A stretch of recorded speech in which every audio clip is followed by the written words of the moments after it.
Ashoka bio classes में आपका स्वागत है। आज हम बात करेंगे कंपटीशन और बोर्ड एग्जाम में आने वाले ऑब्जेक्टिव से संबंधित प्रश्नों के बारे में, जिसको हमने शॉर्टकट करने के लिए वन लाइनर में कंप्लीट किया है, जिससे हम कम समय में ज़्यादा क्वेश्चन को कवर कर सकते हैं। आइए वीडियो शुरू करते हैं। पहला क्वेश्चन है कि लैंगरहैंस की द्वीपिकाएँ हैं। तो लैंगरहैंस की द्वीपिकाएँ क्या है? चूँकि नाम से तो लग रहा है द्वीप, लेकिन ऐसा कुछ संरचना है नहीं। ये जो हमारी अग्न्याशय होती है, अग्न्याशय को आप बोलते हैं मिश्रित ग्रंथि। इसी अग्न्याशय में क्या होती है? नलिका विहीन ग्रंथि होती है। नलिका विहीन ग्रंथि का मतलब ऐसी ग्रंथि जो हार्मोन्स बनाती है, उस ग्रंथि को बोलते हैं नलिका विहीन ग्रंथि या अंतःस्रावी ग्रंथि। तो अग्न्याशय में अंतःस्रावी ग्रंथि वाला जो भाग है, नलिका विहीन ग्रंथि का जो भाग है, उसी बोलते हैं लैंगरहैंस की द्वीपिकाएं। इसी में अल्फा बीटा डेल्टा गामा कोशिकाएं होती हैं, जो क्या करती हैं? इसी में से इंसुलिन हार्मोन का भी स्राव होता है। मानव शरीर में सबसे बड़ी ग्रंथि, तो मानव शरीर में सबसे बड़ी ग्रंथि कौन होती है? यकृत होती है। ये लगभग औसतन 1.5 किलो के आसपास होती है। जठर ग्रंथियों की ऑक्सिंटिक कोशिकाएं किसका स्राव करती है? तो जठर ग्रंथि यानी कि पेट जो अमाशय होता है, अमाशय में जो ग्रंथि है उसी बोलते हैं जठर ग्रंथि। और जिस उसमें से जो रस यानी कि जो एंजाइम मुक्त पदार्थ बनते हैं उसको बोलते हैं जठर रस। तो कह रहा है जठर ग्रंथियों की ऑक्सिंटिक कोशिकाएं जो होती है कौन क्या बनाती हैं? तो आपको पता होगा कि जो हमारा जठर रस है, पेट है, जो उसमें क्या कौन सा अम्ल स्रावित होता है? HCl।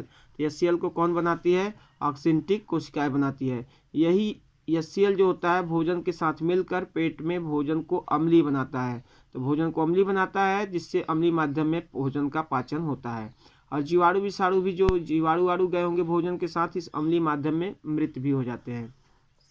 पित्त रस का स्राव करने वाला अंग, तो पित्त रस जो होता है आपको पता होगा कि पित्ताशय में स्टोर होता है, संचित होता है, लेकिन बनाता कौन है? यकृत।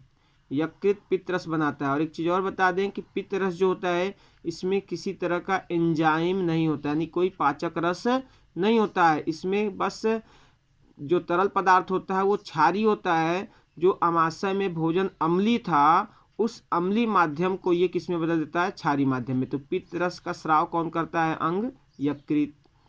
अगला बात है कि कृमि रूप परिशेषिका किसका भाग है? तो कृमि रूप परिशेषिका आपको पता होगा, यदि आहार नाल की संरचना देखा होगा तो जहाँ छोटी या बड़ी या ज्वाइंट होते हैं, वहीं पे एक अंगुली जैसी छोटी सी संरचना होती है, जिसको बोलते हैं कृमि रूप परिशेषिका या वर्मीफॉर्म अपेंडिक्स। फिलहाल ये अवशेषी अंग है हम लोगों में। तो ये कृमि रूप परिशेषिका किसका भाग है? आहार नाल का। तो कृमि रूप परिशेषिका क्या है? अवशेषी अंग है हमारे शरीर में। अवशेषी मतलब फालतू है, किसी काम की नहीं है। अगला, पायलोरिक वाल्व किसके बीच में पाई जाती है? तो पायलोरिक वाल्व यानी बोलते हैं पायलोरिक कपाट किस में पाई जाती है? तो एक्चुअल में जो हमारा भोजन अमाशय पेट में 3-4 घंटे रहता है और वहाँ पे अम्ल के द्वारा एंजाइमों से क्रिया करके पेस्ट के रूप में बदल जाता है। तो ये भोजन जो होता है अमाशय से फिर कहाँ जाता है? ग्रहणी में। तो इसी अमाशय और ग्रहणी के बीच में एक पार्टीशन दीवार होता है, जो भोजन को अमाशय से ग्रहणी में तो जाने देता है। अमाशय से कहाँ जाने देता है भोजन को? ग्रहणी में। लेकिन ग्रहणी से अमाशय में वापस नहीं आने देता है। तो इन्हीं दोनों के बीच, अमाशय और ग्रहणी के बीच ही कौन सी कपाट पाई जाती है? पायलोरिक कपाट या पायलोरिक वाल्व। तो पायलोरिक वाल्व कहाँ पाई जाती है? अमाशय और ग्रहणी के बीच में। लीवर कोहने की दरारें, अगला क्वेश्चन है कि लीवर कोहने की दरारें किसका स्राव करती है? तो लीवर कोहने की दरारें जो होती है ये आंत में पाई जाती हैं। तो सीधी सी बात है, कौन सी पदार्थ बनाएंगी? आंतरी रस। आंतरी रस माने आंत में बनने वाले एंजाइम का स्राव कौन करती है? लीवर कोहन की दरारें। अगला है केवल दूध अंडा रोटी पर गुजारा करने वाले व्यक्ति को कौन सा रोग हो सकता है? तो देखिए, इसमें कोई दूध अंडा और रोटी है, तो इसमें विटामिन सी कहीं दिख नहीं रहा है, यानी विटामिन सी नहीं होगा तो सीधी सी बात है दूध में प्रोटीन, अंडा में भी प्रोटीन या अन्य पदार्थ मिलेंगे, वसा वसा। रोटी में कार्बोहाइड्रेट मिलेगा, लेकिन इसमें विटामिन नहीं मिल रहा है। और विटामिन में तो विटामिन नहीं मिल रहा तो विटामिन से संबंधित रोग हो सकता है। तो ऑप्शन चाहे जो भी दे, यानी यदि इसमें से विटामिन सी नहीं है तो स्कर्वी रोग होगा। तो केवल दूध अंडा रोटी से गुजारा करने वाले व्यक्ति को संभवतः क्या होगा? स्कर्वी रोग होगा। अगला क्वेश्चन है कि बिलिरुबिन, एक चीज़ और जान लीजिए कि ये चीज़, जैसे कि स्कर्वी रोग की बात करें तो किसी के मसूड़ों से खून आ रहा है, तो मसूड़ों से खून आएगा तब भी किसकी कमी है? विटामिन सी की कमी है। या कोई व्यक्ति, ऐसे भी क्वेश्चन पूछ सकता है कि कोई व्यक्ति ऐसा है जो भोजन में नींबू मौसमी संतरा खट्टे फलों का यूज कर रहा है, तो उसको किस विटामिन की कमी होगी? तो विटामिन सी, यानी कि विटामिन सी की कमी होगी। विटामिन सी की विटामिन सी जो होती है खट्टू फलों में पाया जाता है, बेसिकली आंवला, नींबू, मौसम्बी, संतरा ये सब में। तो यदि व्यक्ति में दांतों मसूड़ों में से ब्लड आ रहे हैं या तो फिर उसको त्वचा से संबंधित कोई बीमारी है, घाव जल्दी नहीं भर रहे हैं, तो सबके उपचार के लिए कौन से विटामिन चाहिए? Vitamin C. बिलिरुबिन और बिलिवर्डिन कहाँ पाए जाते हैं? तो ये दोनों जो वर्णक है, रंग है, ये रंग कहाँ पाए जाते हैं? पित्त रस में। पित्त जो पीला हल्कापन में दिखता है, हल्का ब्लू कलर में दिखता है, वो किसके कारण होता है? इन्हीं वर्णक के कारण होता है। मानव में कितने दांत 2 बार निकलते हैं? तो मानव में जो दांत होते हैं 20 दांत ऐसे हैं जो 2 बार निकलते हैं, और बाकी जो हैं बच्चे कितने? 12 ठो। तो 12 दांत जो होते हैं सिर्फ जीवन में 1 बार निकलते हैं। तो कितने दांत ऐसे हैं जो जीवन में 2 बार निकलते हैं? तो कुल दांतों की संख्या हो गई 20। मनुष्य के दांत का मुख्य भाग है, माने कि हमारा जो दांत है, दांत का मुख्य मेन भाग कौन सा होता है? तो डेंटिन होता है। डेंटिन ही इसका मेन भाग है। कशेरुकियों के शरीर का सबसे कठोर पदार्थ। कशेरुकी माने कि जिसमें रीढ़ की हड्डी पाई जाती है, ऐसे जंतुओं के शरीर का सबसे हार्ड कठोर पदार्थ क्या होता है? तो एनामेल होता है। आपको बता दें, जो एनामेल होता है, एनामेल ही हमारे जो दांत है, दांत के ऊपर एक सफ़ेद परत है, ये जो सफ़ेद परत है वो एनामेल का बना हुआ है। तो एनामेल ही क्या होता है? सबसे हार्डेस्ट पदार्थ होता है किसमें? जंतुओं के शरीर में। तो एनामेल जो होता है ये सबसे कठोर पदार्थ होता है। यही दांतों की चमक बनाए रखती है। आपको पता होगा, यही दांतों का परत जब घिस जाता है किसी कारण पे, जैसे हम लोग खुरदुरे पदार्थों से ब्रश करते हैं तो दांत का ऊपरी परत, एनामेल परत घिस जाता है, तो हमें दांतों संबंधित रोग होने लगते हैं, जैसे पायरिया समथिंग, ये सब रोग होते हैं वो एनामेल के नष्ट होने से होता है।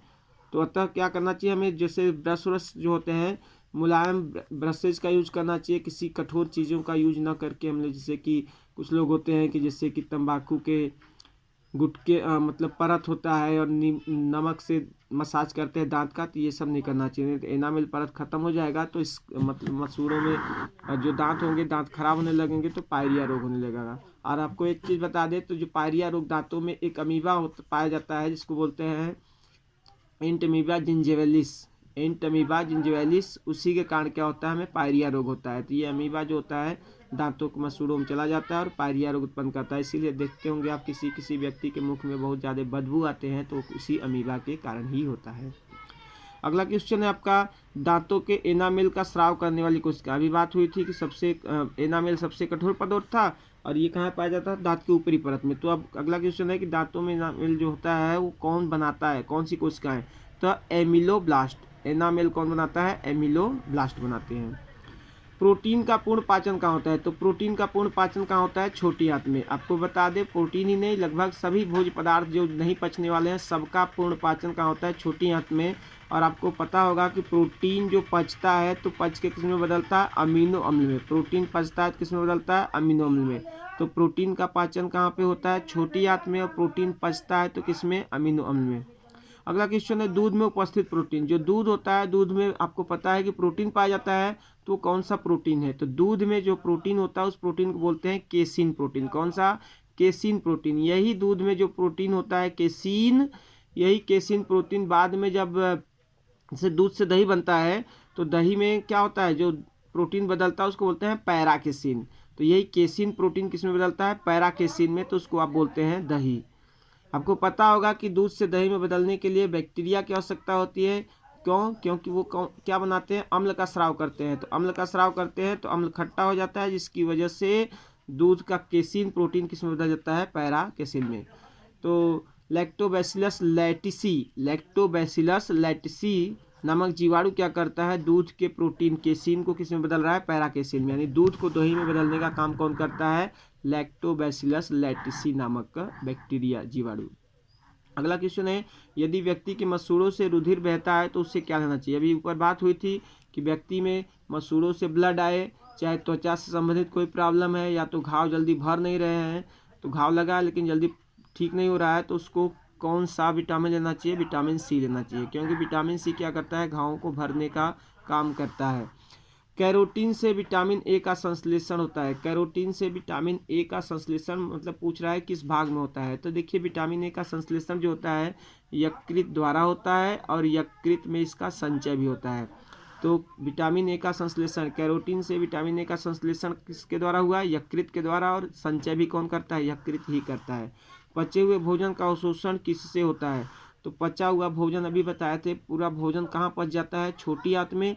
और छोटी आंत में जो होता है रसांकुर पाए जाते हैं। छोटी आंत जो नली है, उस नली में अंदर की ओर क्या होती है? कुछ त्वचा की बनी हुई मोड़ होती है, फोल्ड होती है, इससे कीड़े जैसा लगता है कि पूरा का पूरा अंदर सतह में चिपके हुए हैं, तो वो त्वचा की मोड़ होती है, उसी मोड़ को बोलते हैं रसांकुर। इसी रसांकुर से जब पचा हुआ भोजन गुजरता है तो रसांकुर क्या होता है? पचे हुए भोजन को अवशोषित कर देती है, अवशोषित करके भेज देती है रुधिर में, और रुधिर से चला जाता है वो कोशिका में, तो कोशिका में जाके मिल जाता है, जिसको बोलते हैं स्वांगीकरण। तो पचे हुए भोजन का रुधिर के द्वारा कोशिका में जाके मिलना स्वांगीकरण कहलाता है।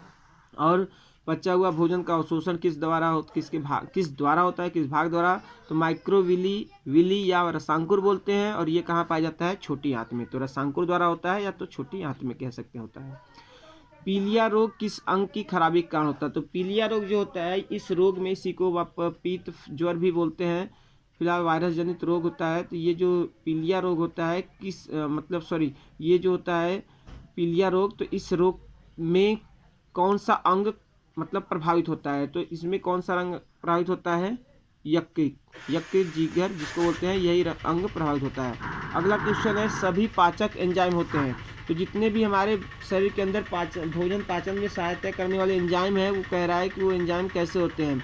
तो जितने भी हमारे शरीर में भोजन पाचन वाले एंजाइम है, कैसे होते हैं? जल अपघटक स्वभाव के होते हैं, जल अपघटक स्वभाव के होते हैं। अगला क्वेश्चन है, स्वर रज्जु किसमें पाया जाता है? स्वर रज्जु मतलब जिससे हमारी ये साउंड आवाज़ आ रही है, ये आवाज़ वाली जो संरचना उसी को बोलते हैं स्वर रज्जु। तो स्वर रज्जु कह रहा है किसमें पाई जाती है? तो सबको पता है जो कंठ होता है, कंठ में क्या होता है? स्वर रज्जु होता है, जिसमें क्या होता है? कंपन होता है, कंपन के फलस्वरूप ध्वनि यानी साउंड उत्पन्न हो रहा है। तो स्वर रज्जु कहाँ पाया जाता है? कंठ में। कंठ कहाँ है? गला जो है, गले में देखेंगे एक उभरा हुआ संरचना दिखता है, यही इसी को बोलते हैं यहाँ पर कंठ। तो कंठ में पाया जाता है स्वर रज्जु। अगला क्वेश्चन है, कौन भोजन को वायु नाल में जाने से रोकती है? अभी बताए थे आपको कि जो कंठ है, यही कंठ क्या जंक्शन है, जोड़ है, जहाँ से श्वास नली और आहार नाल दोनों जुड़ते हैं, यानी यहीं से अलग भी होते हैं। कहाँ से? कंठ से। अब इसी भाग से जैसे खाना खा रहे हैं, खाना निगल रहे हैं, तो खाना कहाँ जाना चाहिए? आहार नाल में जाना चाहिए, न कि श्वास नली में। तो वही जो एपिग्लोटिस या गिलढापन होता है, जब हम लोग खाना निगलते हैं, तो ये ढक्कन है, घाटी ढापन या एपिग्लोटिस, ये ढक्कन कहाँ जाके सीधे सीधे हमारी जो श्वास नली है, श्वास नली को ढक देती है। तो श्वास नली को ढक देती है, तो जिससे भोजन कहाँ जाता है? वायु नाल में न जाके कहाँ जाती है? आहार नाल में। तो भोजन को वायु नाल में जाने से कौन रोकती है? तो एपिग्लोटिस या घाटी ढापन। ये किसकी बनी होती है? उपास्थि की बनी हुई संरचना होती है। हैम्बर्गर प्रक्रिया किसको बोलते हैं? तो हैम्बर्गर प्रक्रिया को क्लोराइड शिफ्ट के नाम से भी जानते हैं। कार्बोनिक एनहाइड्राइड किसमें पाया जाता है? तो कार्बोनिक एनहाइड्राइड एक तरह का एंजाइम है, और ये एंजाइम कहाँ पाया जाता है? आरबीसी में। कहाँ पाया जाता है? आरबीसी में। अगला क्वेश्चन है कि CO माने कार्बन मोनोऑक्साइड जो है वो हीमोग्लोबिन से, चूंकि कार्बन मोनोऑक्साइड भी हीमोग्लोबिन से क्रिया करता है, CO2 भी हीमोग्लोबिन से क्रिया करता है। आपको पता होगा हीमोग्लोबिन ही हमारे आरबीसी में पाया जाता है, इसकी वजह से ब्लड का रंग लाल होता है। हीमोग्लोबिन में आपको पता होगा हीम आयरन होता है, फेरस, और ग्लोबिन क्या होता है? प्रोटीन। तो आयरन और फेरस और ग्लोबिन प्रोटीन मिलके हीमोग्लोबिन बनाते हैं, और यही क्या करता है? ऑक्सीजन को ले जाता है कोशिकाओं तक, कोशिका से CO2 को लेकर आता है फेफड़े तक। तो ये कह रहा है कि हीमोग्लोबिन जो है ये CO कार्बन मोनोऑक्साइड जो है हीमोग्लोबिन से कार्बन डाइऑक्साइड की अपेक्षा कितना गुना तेजी से जुड़ता है। यानी कहने का मतलब कार्बन मोनोऑक्साइड ज़्यादा तेजी से क्रिया करता है, किससे? हीमोग्लोबिन से। किससे? CO2 की अपेक्षा। तो कह रहा है कि कार्बन मोनोऑक्साइड कितना गुना तेज क्रिया करता है कार्बन डाइऑक्साइड से?